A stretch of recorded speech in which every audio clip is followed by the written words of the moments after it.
unção nessa noite, irmãos, uma unção de amor nesse lugar. Desde a hora que eu entrei aqui nessa noite, eu senti uma unção tão forte de amor, de perdão, de alegria nesse lugar, irmãos. Para mim foi uma luta essa semana, porque os mais próximos sabem que eu estou um pouco gripado, e eu já sou chorão mesmo, de natureza. Então imagina ser gripado, né? E com essa característica aí de choro, tá trazendo a palavra que luta, que a garganta fica, né, bem ruim. Mas eu agradeço, pastor, a insistência em me convidar para trazer a palavra, né? Já há algum tempo o Senhor tem ministrado no meu coração, e o Senhor tem um trabalho de desenvolver as ovelhas, né? E algumas às vezes tomam umas cajadadas, né?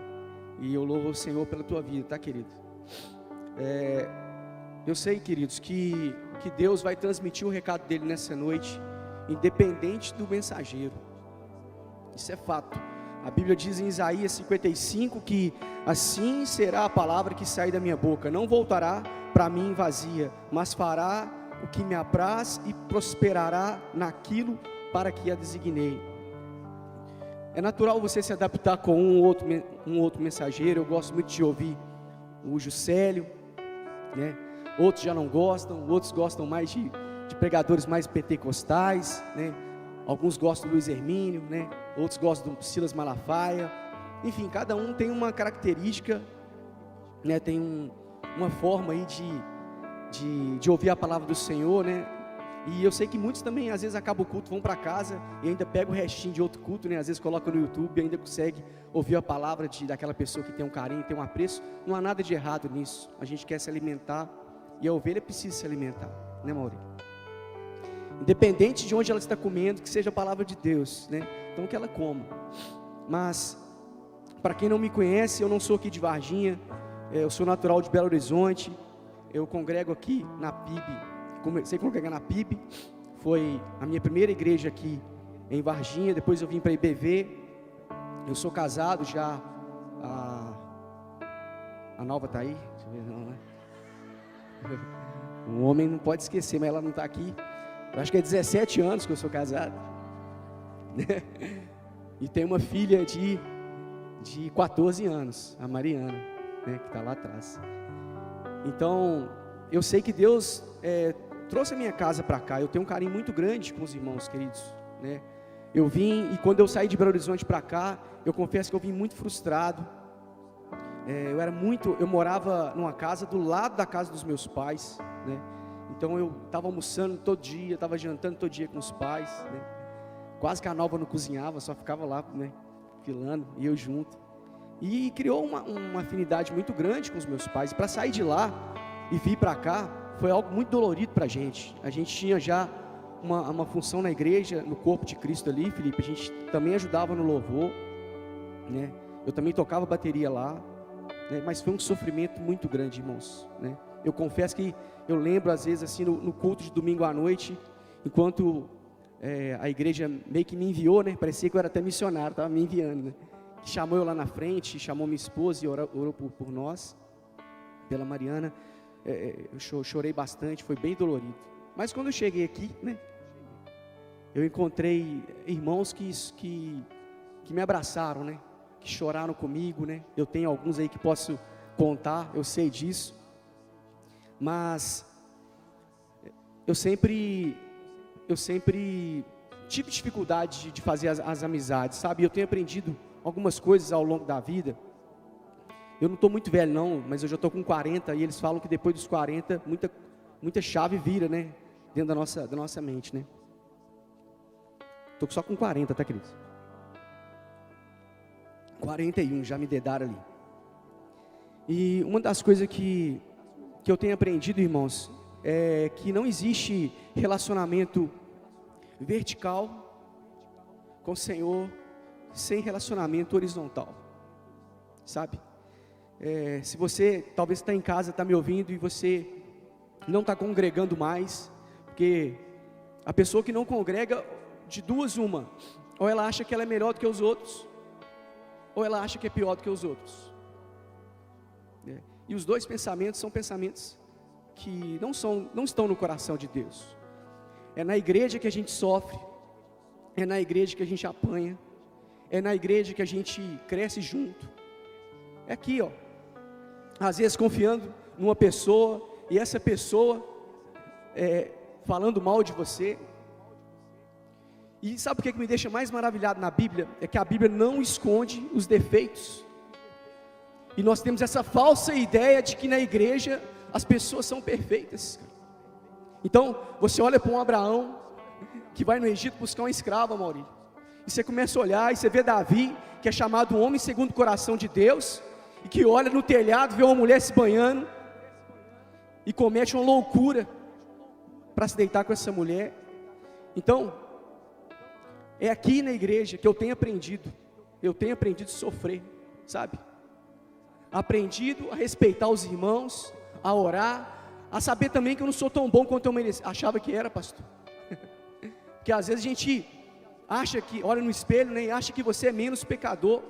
E isso é um ponto que as igrejas que não são reformadas, as igrejas que estão crescendo hoje aí, falando que a gente está no centro do universo, elas deixam de falar que a gente precisa resgatar, que é um ponto onde fala que todos pecaram e destituídos estão da glória de Deus, que não há um justo sequer, que não há quem busque a Deus.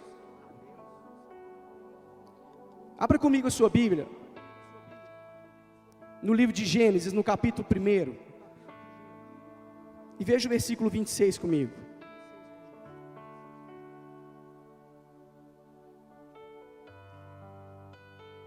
Às vezes eu fazia umas perguntas dentro de mim, e até eu trabalho com representação, eu trabalho viajando, e às vezes eu chegava numa cidade e ficava perguntando, poxa, por que essa cidade tem esse nome? Né? Chegava na cidade e falava assim, por que aqui chama Pedralva?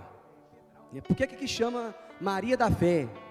E comecei a estudar o porquê que tinha tanto nome, né? E tem tanto São também, né? São Lourenço, São Gonçalo, Santa Rita do Sapucaí, me ajuda aí, São Bento Abade, São Tomé das Letras, olha só, São Sebastião do Paraíso. E eu ficava perguntando, poxa, por que tanto, né? Em rota. E às vezes, quando eu converti com 13 anos, eu, às vezes deitado assim, ficava olhando para o teto assim no quarto, né? E ficava pensando, poxa, como que surgiu as coisas, né? Quem nunca fez isso, queridos? Você começa a olhar para o passado, aí você lembra de ontem, aí você lembra do dia que você não lembra do dia que você nasceu, você imagina o ano que você nasceu, aí você vai olhando para trás, falando assim, de onde, como surgiu? E você fala, quem criou Deus? Aí você fala, nossa, aí você começa a ficar em parafuso, né? Fala, meu Deus, quem te criou? E você fica meio doido, né? Mas uma mentira que a gente costuma ouvir e que a Bíblia responde é algo interessante, sabe? E às vezes nós até cantamos isso, né? Que nós somos o espelho que refletimos a imagem do Senhor. E a Bíblia fala totalmente o contrário disso, mano.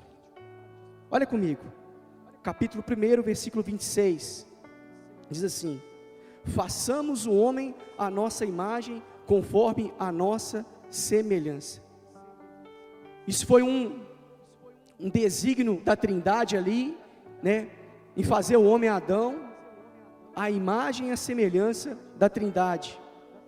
E esse primeiro homem, esse homem original, ele foi criado à imagem e semelhança de Deus. Esse sim, um molde perfeito, Silas. Esse tinha livre-arbítrio, sem nenhuma corrupção na decisão.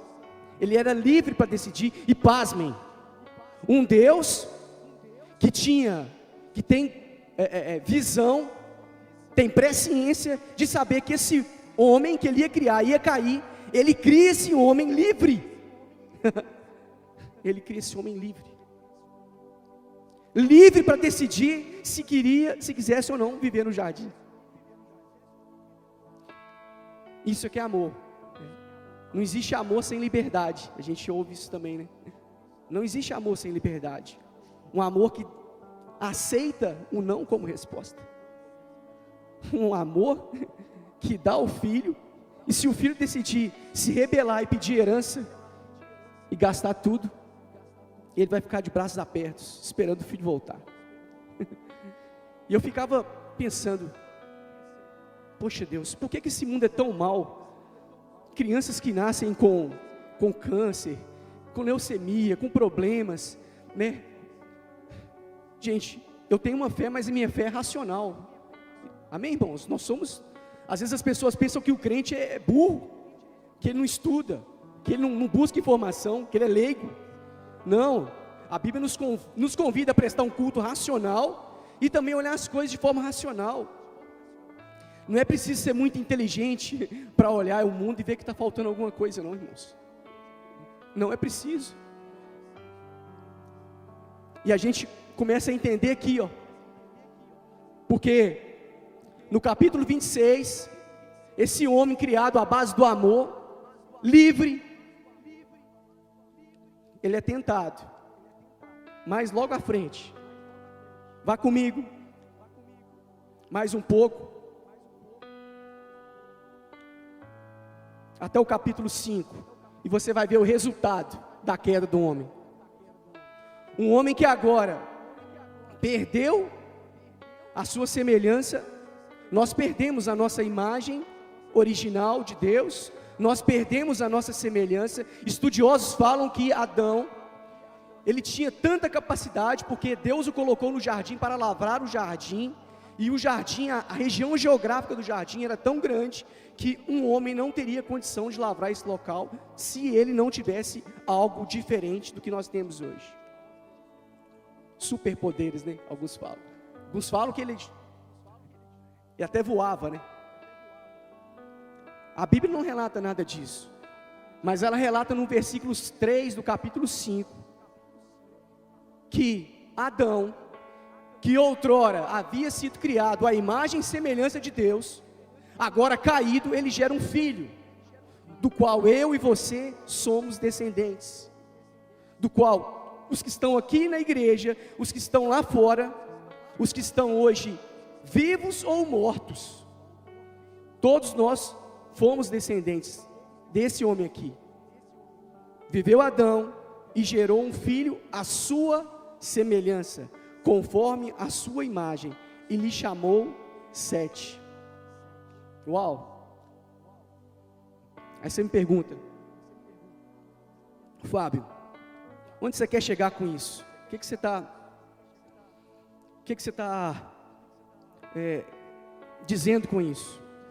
O que eu estou dizendo é que eu achei nesse versículo aqui a resposta de muitos dos problemas, se não todos, que a humanidade vive hoje. Porque a humanidade no passado, nós escolhemos um destino, e Deus não está nesse destino. Adão escolheu um plano para ele ali, e Eva, e Deus não fazia parte. Deus não fazia parte. Os irmãos têm ideia do jardim? O que tinha nesse jardim? Quem tem capacidade de viajar hoje aí, vai em vários locais, você fica imaginando, né? Como que pode ter um lugar ainda mais bonito? Porque a Bíblia fala que nesse local plantado por Deus, pasmem, Ele mesmo plantou o jardim com as suas próprias mãos, e colocou o homem nesse local.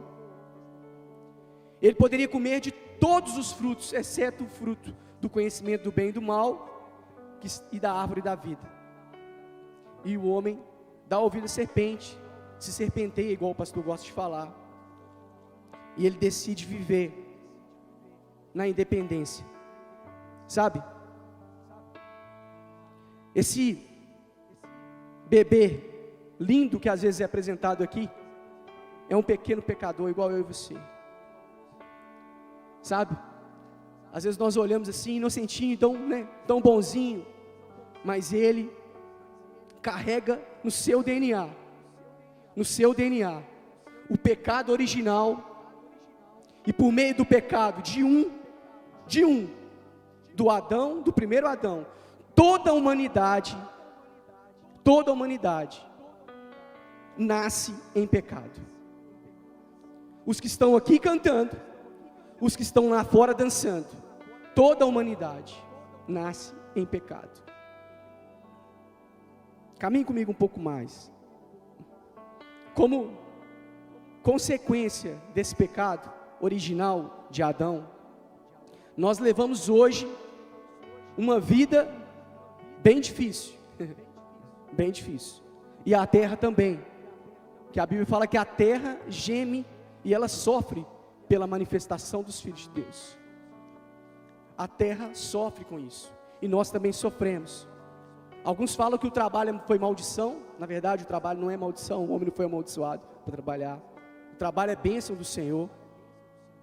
Mas nós perdemos algo, queridos, que dentro de nós, você pode falar assim: Fábio, você está falando de alguma coisa que é loucura, mas não tem como eu provar para você o que eu vou te falar. Mas eu sinto no meu espírito, queridos, no meu espírito, que ele geme, procurando um conforto, procurando um alívio, procurando um abraço, que a gente só encontra em Cristo, em Deus, sabe? É como aquilo que o Eli Soares falou aqui no dia que ele trouxe a palavra aqui. Ele diz assim: você que é desviado, você está aqui passeando, por que você não está lá fora dançando? Sabe o que é isso? Isso é saudade, você está com saudade da casa do Pai. Ele falou isso aqui, vocês lembram? Então, eu sinto isso também às vezes, sabe? Aqui, cantando, sentindo que eu não sou daqui.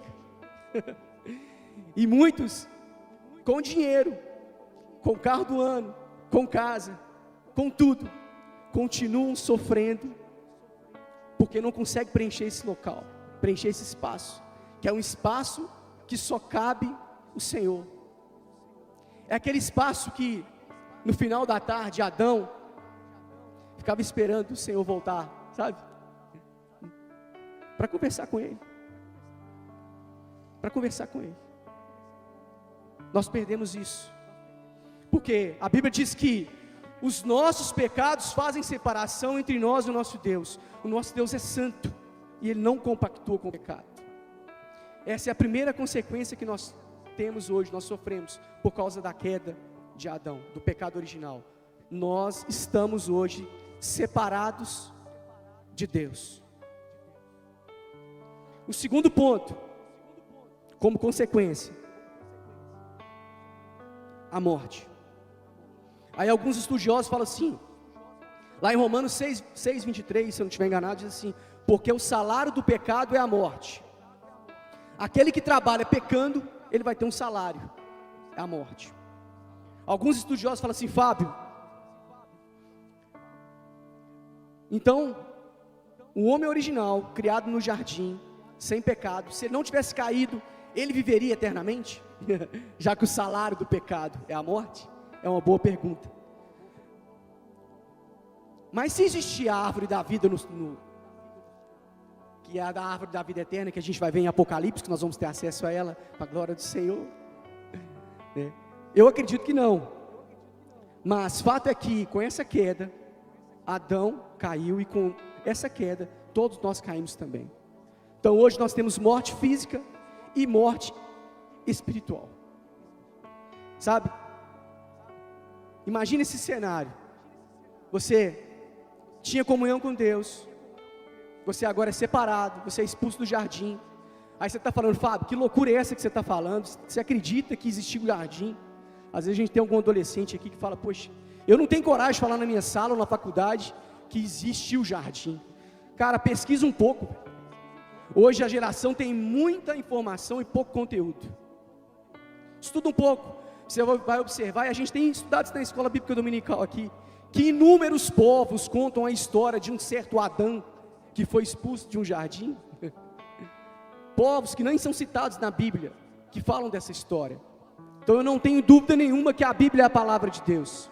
Ela não contém a palavra de Deus, ela é a palavra de Deus, 100% a palavra de Deus. E como terceiro ponto, que a serpente não falou para Eva, né? Que ela falou assim: ó, você vai conhecer o bem e o mal. Mas ela não falou que a gente não ia conseguir fazer o bem. E é o que nós não conseguimos fazer hoje. Paulo fala, o bem que eu quero, esse eu não faço, mas o mal que eu não quero, esse me segue, esse me persegue. Será que só Paulo sofria com isso? Tem mais alguém que sofre com isso? Eu sou o primeiro. Aquilo que não é para fazer, eu faço. Aquilo que não é para olhar, eu olho. Aquilo que não é para pegar, eu pego. Aquilo que é para fazer, aquela ligação que é para fazer, eu não faço. Aquele abraço que é para dar, eu não dou. Aquela visita que é para fazer, eu não vou, eu não saio de casa. Será que era só Paulo que sofria com isso? Aquela ligação que aquele seu amigo está esperando, que você não faz. Você esquece, o tempo passa. Você prioriza o seu trabalho, não faz. E o tempo vai passando. E depois dos 40 você começa a enxergar isso. Interessante. Porque não tem tempo mais para blá blá blá, Mauri. Parece que a gente está mais próximo da vinda do Senhor e você não quer perder tempo, Zeca. E agora nós somos escravos. Olha só que loucura. Aquela Eva que queria liberdade no jardim, agora ela é escrava do pecado. Não consegue fazer o bem mais, está presa, e com isso todos nós também somos escravos. O homem original, sem Cristo, ele é escravo. Outro ponto que eu acredito, que responde muito das nossas perguntas, sobre por quê. Às vezes nós olhamos para a humanidade e falamos assim, o crente é doido, ele é maluco para falar que há Deus. Olha aqui, menina de 2 anos foi estrupada. Querido, olha para trás, a humanidade fez uma escolha, e Deus vai respeitar essa escolha. A humanidade escolheu viver sem Deus, a parte de Deus.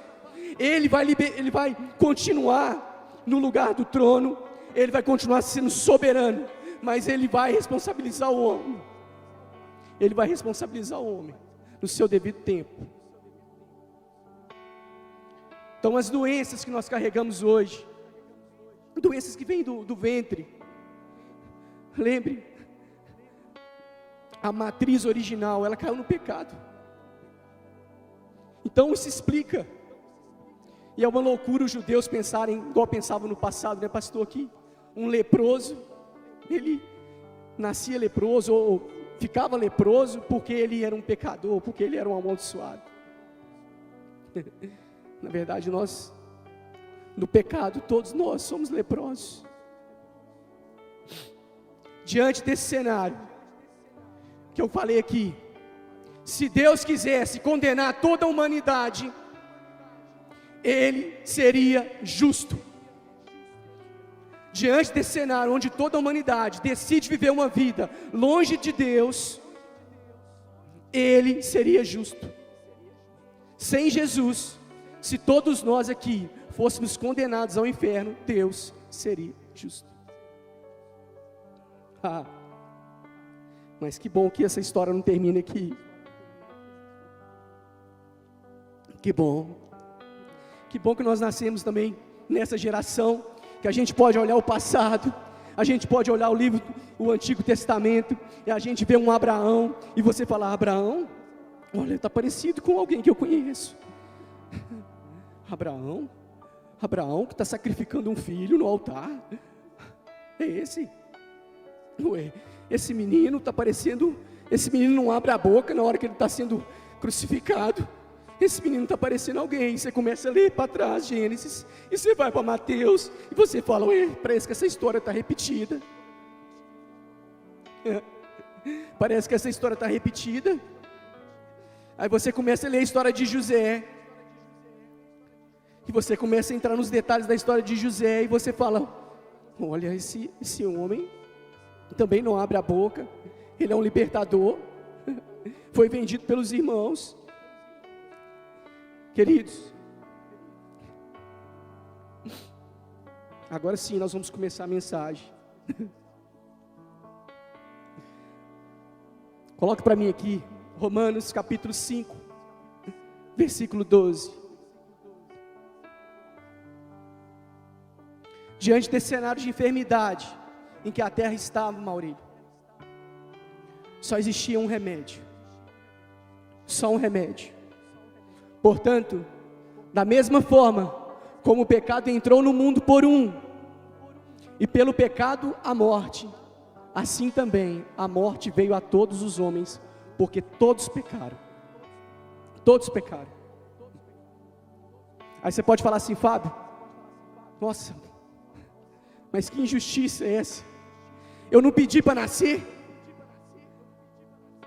Repito, nós estamos prestando um culto racional, queridos, vamos pensar. Eu não pedi para nascer e você está falando que agora eu nasci em pecado? Que Deus injusto é esse que me faz nascer e agora eu sou condenado ao inferno? Não. Caminhe comigo. Romanos 5, 19. 5:19. Logo, assim como por meio da desobediência de um só homem, muitos foram feitos pecadores, assim também, por meio da obediência de um único homem,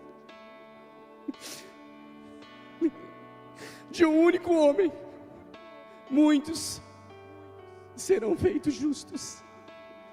Jesus.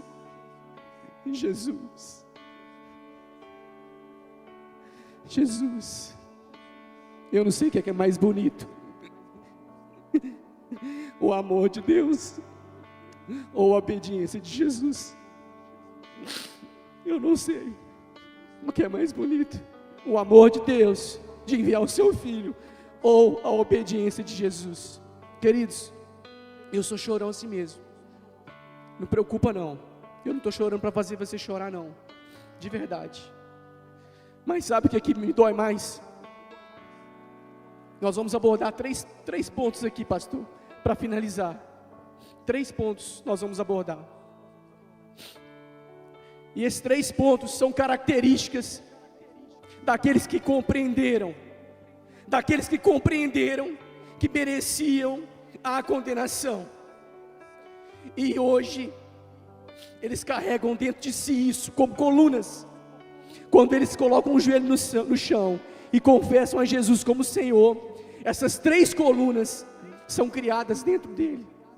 A primeira coluna está lá em João 13, no versículo 35, por favor. João 13, 35.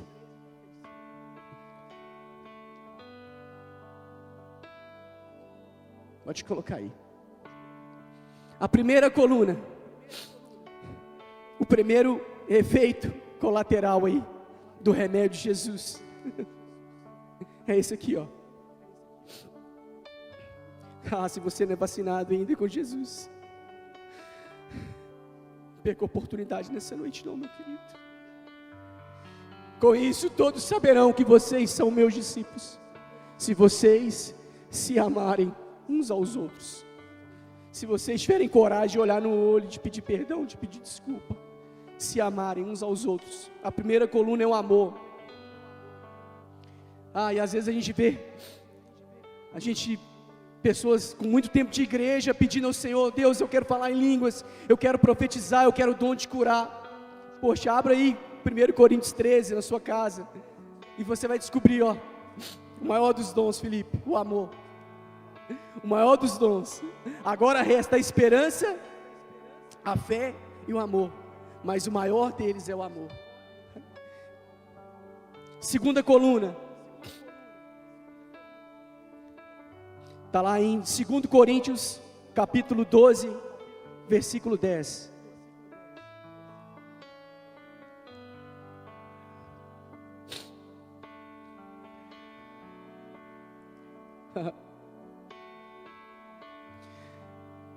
Queridos, essa aqui, isso é uma verdade demais dentro de nós, viu? Paulo escrevendo diz o seguinte: por isso, por amor de Cristo, alegro-me nas fraquezas, nos insultos, nas necessidades, nas perseguições, nas angústias, pois quando sou fraco, é que sou forte.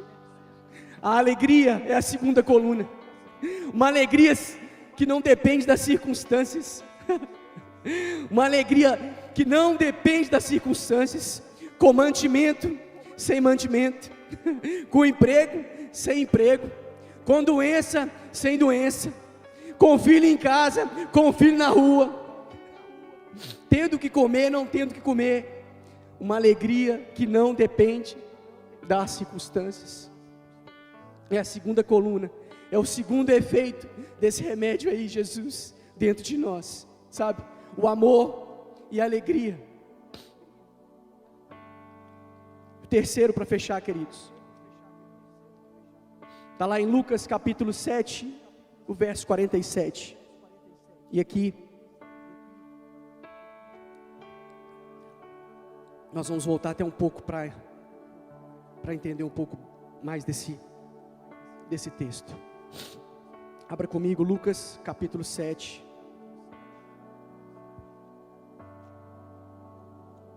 Eu vou ler toda a parábola porque é uma parábola pequena. E ela diz assim, vamos ler a partir do...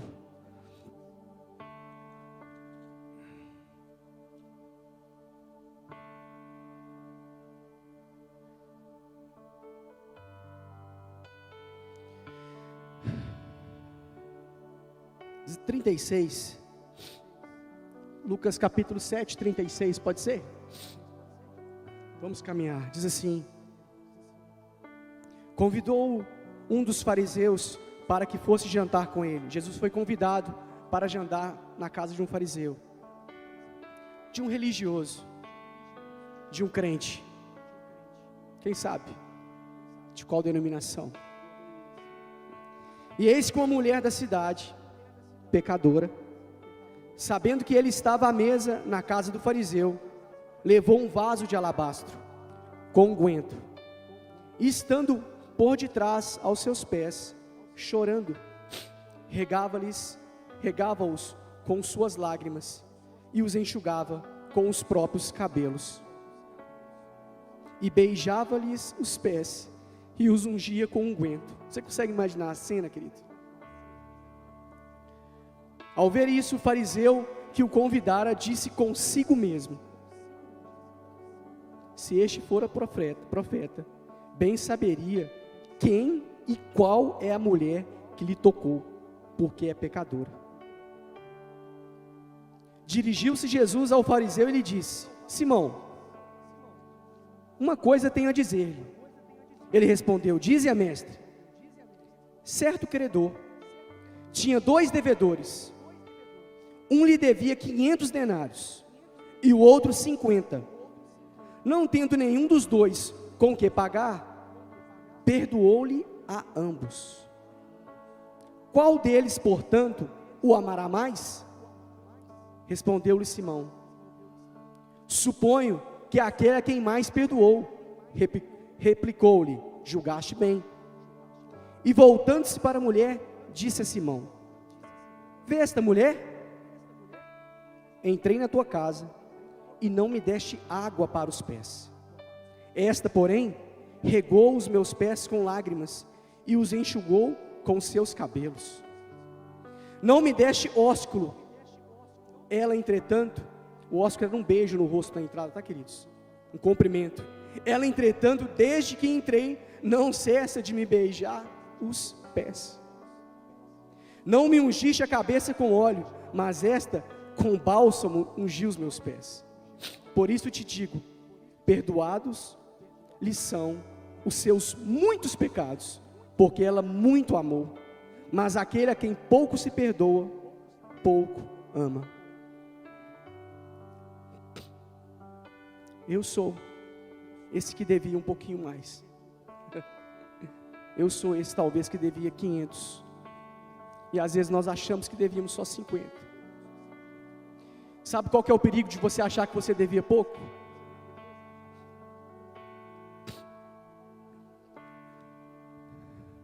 É triste ter que falar isso, né? Porque o Espírito Santo diz a gente falar. Você olha para o estrupador, para um perdido aí fora, e você se acha melhor que ele. E a Bíblia não fala isso. A Bíblia fala que todos pecaram e destituídos estão da glória de Deus.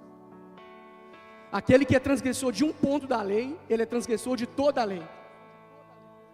Nós não seremos ou deixaremos de ser salvos pelo que nós fazemos, mas é pela graça que nós recusamos. É pela graça. Se você acha que você é melhor, então tome cuidado, provavelmente você vai ser julgado. E a Bíblia fala que aqueles que não têm em Cristo já estão condenados. Você já vai entrar para o julgamento sabendo a sua sentença, já está condenado. Então, queridos, vamos perdoar. Sabe, se essa semana você precisar fazer uma ligação, você precisar ligar para alguém para pedir uma desculpa, faça que ainda é tempo, porque quando você não faz isso, você está colocando acima de Cristo, acima de Deus, que perdoou a todos e enviou o seu Filho para morrer no seu lugar. E te digo mais, não ore o Pai Nosso não. Por um tempo eu fiquei sem orar o Pai Nosso. Eu fiquei sem orar o Pai Nosso, porque eu descobri que lá falava assim: e perdoa as minhas ofensas, como eu tenho perdoado quem tem me ofendido. E eu tinha uma mágoa de um rapaz no meu trabalho. Eu falava: Senhor, toda vez que eu estou pedindo assim, com isso no meu coração, eu estou colocando uma sentença dentro de mim. Eu estou falando para o Senhor deixar de me perdoar, porque eu não estou perdoando Ele. Então, até você sair desse lugar, querido, não ore o Pai Nosso, mas faça isso essa semana. 3 colunas: o amor, a alegria e o perdão. Que o Senhor nos leve a essa origem, esse lugar de origem, a esse primeiro amor novamente, queridos. Se alguma dessas colunas, querido, você esqueceu, como Paulo escreveu para Timóteo, e ele falou assim: eu oro para que o Senhor reavive a sua vocação, o seu chamado. Eu vou convidar você a vir aqui à frente, e o pastor vai orar, para que isso queime de novo no seu coração, a alegria de poder olhar, a conta está no cheque especial, você fala: Deus, isso aqui é passageiro, eu sei que quem coloca comida na minha mesa é o Senhor, sabe, de poder olhar alguém na casa com câncer, e você poder falar assim: Senhor, ela é um espírito, que está em um corpo, e tem uma alma, o espírito é do Senhor, e ela está com o Senhor, amém.